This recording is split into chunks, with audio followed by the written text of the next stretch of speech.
নমস্কাৰ ছাত্ৰ ছাত্ৰীসকল, তোমালোকৰ নৱম শ্ৰেণীৰ বিজ্ঞান বিষয়ৰ এটি নতুন ভিডিঅ'লৈ তোমালোক সকলোকে স্বাগতম জনাইছোঁ।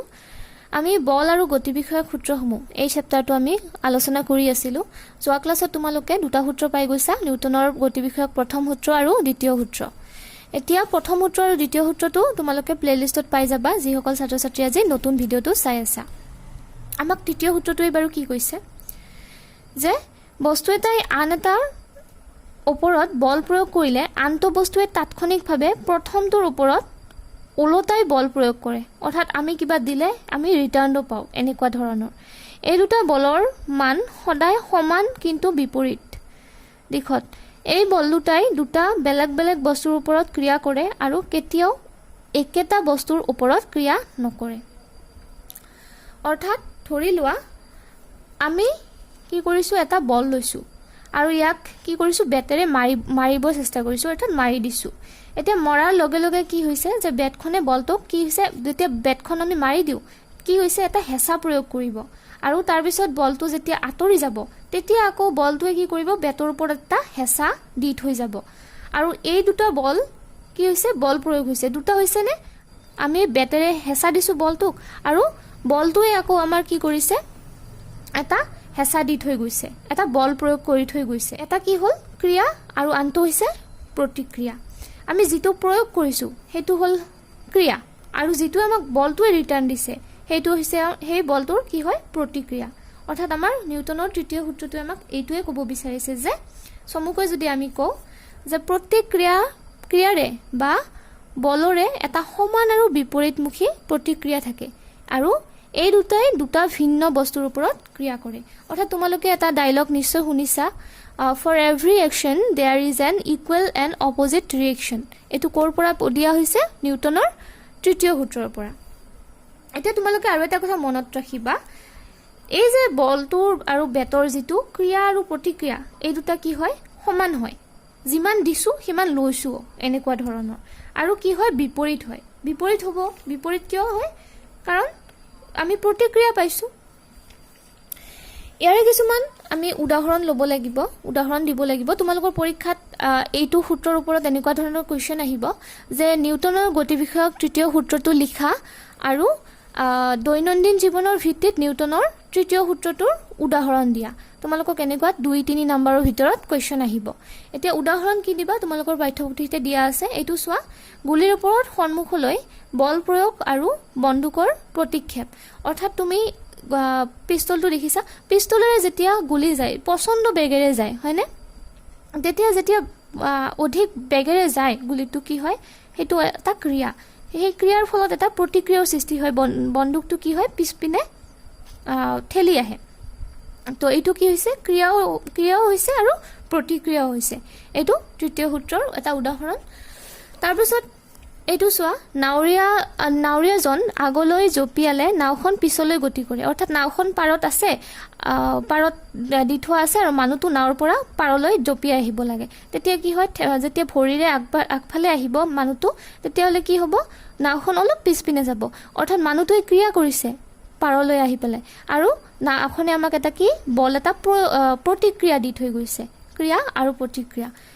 তো তোমালোকে ভালদৰে বুজি পালা নিশ্চয় যে গতিৰ বিষয়ক তৃতীয় সূত্ৰটো। এতিয়া আমাৰ একদম লাষ্ট টপিক হয় পাঠটোৰ, কি হয়, ভৰবেগৰ সংৰক্ষণ, অৰ্থাৎ কনজাৰ্ভেশ্যন অফ মোমেণ্টাম। এইটোত কি দিছে, ধৰা হ'ল MA আৰু MB ভৰৰ দুটা বস্তু, উদাহৰণস্বৰূপে A আৰু B দুটা বল, ক্ৰমে UA আৰু UB ভিন্ন বেগেৰে এডাল সৰল ৰেখাৰে একে দিশত গতি কৰি আছে আৰু ইহঁতৰ ওপৰত কোনো বাহ্যিক অসন্তুলিত বলে ক্ৰিয়া কৰা নাই। ধৰা হৈছে UA গ্ৰেটাৰ দেন UB আৰু দুয়োটা বলে চিত্ৰত দেখুৱাৰ দৰে ইটোৱে সিটোক খুন্দা মাৰিছে আৰু টি সময়ৰ বাবে সংঘটিত সংঘাতটোক A আৰু B বলৰ ওপৰত FAB আৰু B বলটোৱে A বলটোৰ ওপৰত FBA বল প্ৰয়োগ কৰিছে আৰু ধৰা হ'ল সংঘাতৰ পিছৰ বল দুটা ক্ৰমে VA আৰু VB হলগৈ। আমি দুটা বল লৈছো আৰু ইহঁতৰ ভৰ হৈছে m প্ৰথমটো হৈছে a দ্বিতীয়টো হৈছে b এতিয়া যেহেতু ইহঁতৰ ভৰ m তেতিয়া হলে প্ৰথমটোৰ কি হল ma আৰু দ্বিতীয়টোৰ হৈছে mb আৰু ইহঁতে কি হৈছে এটা নিৰ্দিষ্ট দিশত সৰল ৰেখাত গতি কৰি আছে ma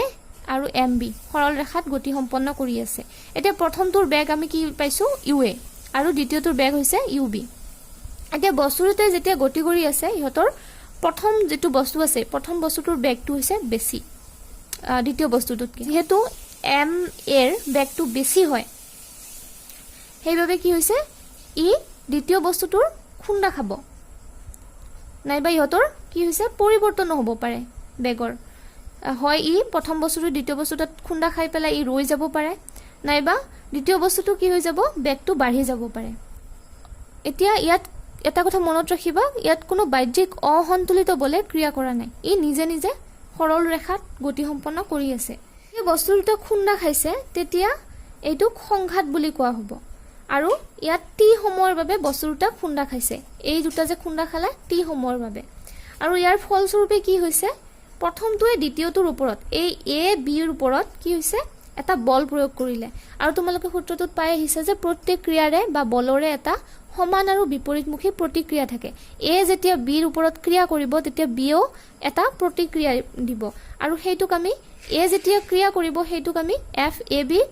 প্ৰকাশ কৰিম আৰু b এ যেতিয়া প্ৰতিক্ৰিয়া দিব সেইটোক আমি -f b এ ইয়াত প্ৰকাশ কৰিম মাইনাস এই কাৰণে প্ৰকাশ কৰিম কাৰণ বিপৰীত হয় সেইভাবে এইটো -b এত আমি প্ৰকাশ কৰিম এতিয়া ইয়াৰ ফলস্বৰূপে ই যেতিয়া ক্ৰিয়া আৰু এই প্ৰতিক্ৰিয়াৰ ফলস্বৰূপে ইহঁতৰ কি হ'ব পাৰে বস্তু দুটাৰ আকৌ বেগৰ পৰিৱৰ্তন হৈছে বেগৰ পৰিৱৰ্তন হৈ কি হৈছে ma এটোৰ বেগটো কি পাইছে va আৰু এটো vb অৰ্থাৎ আগতে আমাৰ আছিলে ua ub আৰু তাৰ পিছত আমাৰ এটো va vb এতিয়া সমীকৰণৰ পৰা কি হৈছে সংঘাতৰ আগৰ আৰু পিছৰ বলটো ভৰবেগৰ ক্ৰমে অৰ্থাৎ দুটা পাইছে ন দুটা বেগ পাইছে আৰু ভৰবেগ তোমালোকে জানা ভৰ আৰু বেগৰ পূৰণফল বস্তু এটাৰ ভৰ আৰু বেগৰ পূৰণফল হৈছে ইয়াৰ ভৰবেগ এতিয়া ভৰ অৰ্থাৎ m আৰু বেগ হৈছে ইয়াৰে ua va তো সেই কাৰণে এইখিনি হৈছে এতিয়া সংঘাতৰ সময়ত ইয়াৰ ভৰবেগৰ পৰিৱৰ্তনৰ হাৰ এই যে টি সময়ৰ কাৰণে হৈছিল ন তো সেই কাৰণে যেতিয়া হাৰ কোৱা হৈছে আমি টি টো হৰণ কৰিব লাগিব আৰু এইটো কিহৰ কাৰণে হৈছে আমি নিউটনৰ দ্বিতীয় গতিৰ সূত্ৰটোত পাইছিলো f = ma আৰু a মানে তোমালোকে জানা ত্বৰণটোক আমি কিহেৰে প্ৰকাশ কৰিব পাৰিছিলো যে v - u/t সেই কাৰণে এইটো যেহেতু ক্ৰিয়া হৈছে প্ৰথমবাৰৰ কাৰণে এইটো এই কাৰণে ma va - ua / t ঠিক তেনেদৰে সংঘাতৰ পিছৰ দ্বিতীয়বাৰৰ কাৰণে কি হৈছে পৰিৱৰ্তনৰ হাৰটো কি হৈছে উলটা হৈছে অৰ্থাৎ এইটো প্ৰথমটো আছিল ক্ৰিয়া দ্বিতীয়টো হৈছে প্ৰতিক্ৰিয়া এইটো কি হ'ব mb vb - ub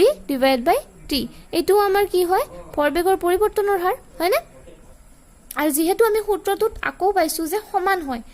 অৰ্থাৎ প্ৰত্যেক ক্ৰিয়াৰে এটা সমান আৰু বিপৰীতমুখী প্ৰতিক্ৰিয়া থাকে সমান হয় যাৰ কাৰণে কি হৈছে আমাৰ এই দুটা ইকুৱেল হৈছে অৰ্থাৎ FAB = -FBA আমি প্ৰকাশ কৰিছিলো না বিপৰীত এই সংঘাতটোক তো সেই কাৰণে এইটো এনেকুৱা হৈছে দ্বিতীয় গতিৰ সূত্ৰৰ পৰা কি হৈছে F = ma আছিল তো m আৰু এইটো ত্বৰণ আৰু এইটো VA - UA / T = ইয়াতে এনেকে বহুৱাই দিছে -MB VB - UB / T অৰ্থাৎ এইখিনি সলভ কৰি পেলাই অৰ্থাৎ T কেনসেল গ'ল তাৰপিছত এইখিনি সলভ কৰি পেলাই এইখিনি সজাই পৰাই কি হৈছে MA UA এনেকে plus MB UB = MA VA plus MB VB এইটো হৈছে আমাৰ ভৰবেগৰ সংৰক্ষণৰ এইটো সূত্ৰ এই সূত্ৰটো তোমালোকক নেক্সট যিবোৰ তোমালোকৰ গাণিতিক প্ৰবলেমছ আছে তাত এইটো লাগিব এতিয়া তোমালোকৰ সূত্ৰটো হৈছে ভৰবেগৰ সংৰক্ষণ সূত্ৰটো হৈছে যে বাহ্যিক অসন্তুলিত বলে ক্ৰিয়া নকৰা পৰ্যন্ত দুটা বলৰ সংঘাতৰ আগৰ মুঠ ভৰবেগ সংঘাতৰ পিছৰ মুঠ ভৰবেগৰ সমান হ'ব আৰু ইয়াকে ভৰবেগৰ সংৰক্ষণ সূত্ৰ বুলি জনা যায় তো তোমালোকে এইখিনি সূত্ৰকেইটা ধুনীয়াকৈ টকা বহীত তুলি ল'বা আৰু মুখস্থ কৰিবা তোমালোকৰ এই তিনিটা সূত্ৰ যিকোনো এটা সূত্ৰ পৰীক্ষাত আহিবই প্ৰথম সূত্ৰটো আহিলে এনেকুৱাকৈ আহিব যে প্ৰথম সূত্ৰটো নিউটনৰ গতি বিষয়ক প্ৰথম সূত্ৰটো কি ইয়াক কিয় জড়তাৰ সূত্ৰ বুলি কোৱা হয় এনেদৰে আহিব দ্বিতীয়টো সূত্ৰটো আহিলে F = ma প্ৰকাশ কৰা বা দ্বিতীয় সূত্ৰটো কি হয় নিউটনৰ গতি বিষয়ক নাইবা নিউটনৰ গতি বিষয়ক দ্বিতীয় সূত্ৰটোৰ গাণিতিক ৰূপত প্ৰকাশ কৰা এনেকৈ আহিব তাৰপিছত তৃতীয় সূত্ৰটো আহিলে কি হ'ব তৃতীয় সূত্ৰটো লিখা আৰু ইয়াৰ প্ৰশ্নটো এনেকুৱাকৈ আহিব যে দৈনন্দিন জীৱনত নিউটনৰ তৃতীয় গতিৰ সূত্ৰৰ কিছুমান উদাহৰণ দিয়া এনেকুৱাকৈ আহিব পাৰে তো তোমালোকে এই তিনিটা সূত্ৰ ধুনীয়াকৈ পঢ়িবা এইবোৰ বহুত কমন কুৱেশ্যন হয় আহিবই এটা নহ'লে এটাটো আহিবই আমি পিছত ইয়াৰে নেক্সট কুৱেশ্যন এনচাৰবোৰ আলোচনা কৰিম তো আজিলৈ এইখিনিয়ে নমস্কাৰ